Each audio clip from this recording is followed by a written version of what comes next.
siempre he creído que el Evangelio de Jesucristo no es para estar en un tiempo con la cara de fuchi.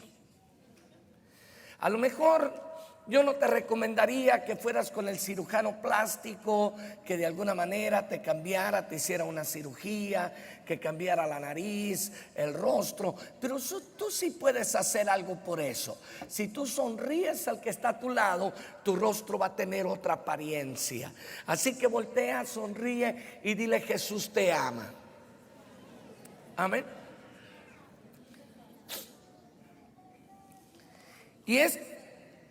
Y vamos a continuar con estos mensajes proféticos para pan de vida. Vamos a tener el tercer mensaje profético sobre la iglesia, sobre la congregación y sobre el futuro del ministerio de sus pastores. Así que abre por favor tu Biblia, Primera de Samuel, capítulo 5. El primer mensaje tuvo que ver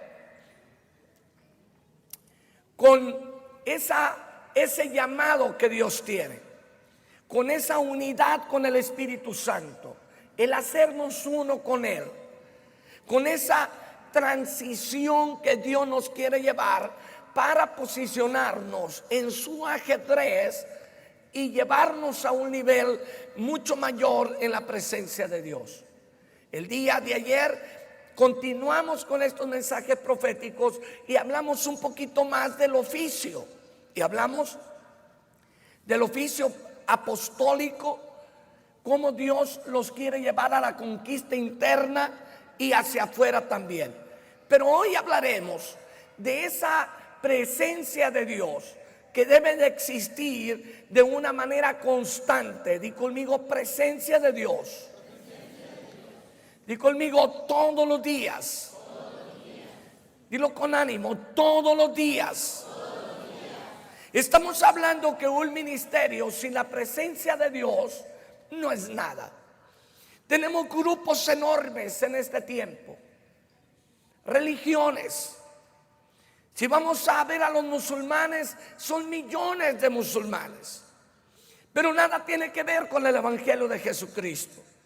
Si tú vas al oriente, tú vas a ver que adoran a un monito gordito con cara re fea y todo el mundo le adora y nada tiene que ver con la Biblia. Pero donde está la presencia de Dios, esa presencia nos canaliza, nos dirige para adorar al Rey de Reyes y Señor de Señores, nuestro Señor Jesucristo de Nazaret. Entonces ahí entendemos que la presencia de Dios tiene un objetivo, que es la adoración exquisita, única para el Señor Jesucristo, el Rey de Reyes y Señor de Señores. En el capítulo 5 de Primera de Samuel nos encontramos con un evento maravilloso y poderoso. Desde el capítulo 4 observamos que los filisteos, los acérrimos enemigos de los israelitas, de los hebreos, habían conquistado, habían robado el arca y la habían llevado a su país. El arca del pacto representa la presencia de Dios. Di conmigo: la presencia de Dios. Pero ellos se la habían robado, la habían llevado, dice el capítulo 5, versículo 1. Cuando los filisteos capturaron el arca de Dios, la llevaron desde Ebenezer hasta su tierra, hasta su condado Asdod. Y tomaron los filisteos el arca de Dios y la metieron en la casa de Dagón, su dios, y la pusieron junto a aquel ídolo enorme. Ellos habían capturado el arca y se la habían llevado. Cristianismo sin presencia de Dios no es cristianismo. Seguir los pasos de Jesús sin la presencia de Dios nada tiene que ver con lo que nos dice la Biblia. La presencia de Dios en la vida de cada cristiano, de cada hijo de Dios, es esencial para poder vivir una vida como lo dice este libro maravilloso. Tú no puedes vivir una vida exitosa si tú no tienes el Espíritu Santo de Dios contigo. No puedes. Vamos, dile a alguien, no se puede. Tú no puedes vencer los viejos y malos hábitos del pasado si no está la presencia de Dios contigo. Tú no puedes lograr cosas exitosas en la vida si Dios no está contigo a través del Espíritu Santo. Por eso en este mediodía nosotros vamos a ser llenos de su Espíritu en este lugar. Por eso en este mediodía vamos a tener un desafío poderoso de parte del cielo para que seamos llenos de la gloria del Señor. ¿Cuántos lo quieren? Dice, y tomaron los filisteos el arca de Dios y la metieron en la casa de Dagón. Satanás, nuestro enemigo, es experto en robarnos la presencia de Dios. Cuando desviamos nuestra mirada de Jesús, cuando nos involucramos en los viejos hábitos y malos hábitos antiguos, la presencia de Dios se retira de nuestra vida. Es lo que pasó con los israelitas, es lo que pasó con los hebreos. El arca del pacto había sido retirada de ellas. La presencia de Dios no había estado más con ellos.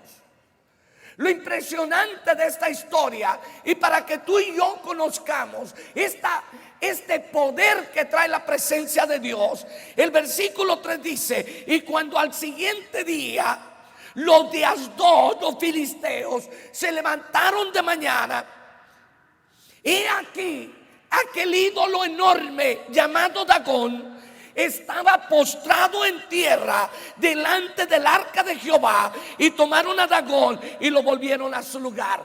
Quiero que vean la escena. Ellos ponen el arca del pacto al pie de Dagón, como si Dagón les hubiera ayudado a vencer a los hebreos. Ahora está el arca del pacto en el templo de Dagón. Aquel ídolo enorme al día siguiente estaba caído con su rostro a tierra frente al arca del pacto. Esto me dice que no hay otro Dios como nuestro Dios. Esto me dice que tenemos un Dios que no ha perdido una batalla. Esto me dice que nuestro Dios es fuerte, grande y poderoso y reina sobre toda la tierra. No hay otro Dios como nuestro Dios. Y ellos pensaron, ellos dijeron, posiblemente se equivocó. Esto fue una coincidencia. Di conmigo, nada de coincidencia. Mi Dios es poderoso. Vamos, dilo, mi Dios es poderoso. En la mañana llegan los filisteos, levantan al ídolo, lo ponen otra vez en su lugar. Pero al día siguiente algo sucedió. Versículo 4. Y volviéndose a levantar de mañana, al día siguiente, he aquí que Dagón había caído postrado en tierra delante del arca de Jehová, y la cabeza de Dagón y las dos palmas de sus manos estaban cortadas sobre el umbral, habiéndole quedado a Dagón el tronco solamente. Aquel ídolo que tenía boca y no hablaba, que tenía oído y no oía, que tenía manos y no tocaba, había sido cortada su cabeza. Sus manos habían sido cortados y estaba postrado delante del Dios de los cielos. Porque no hay otro Dios como nuestro Dios. Y esto lo podemos ver en cada ministerio lleno del Espíritu Santo. Los ministerios, las congregaciones donde la intensidad de la presencia de Dios es grande, hay un espíritu de multiplicación.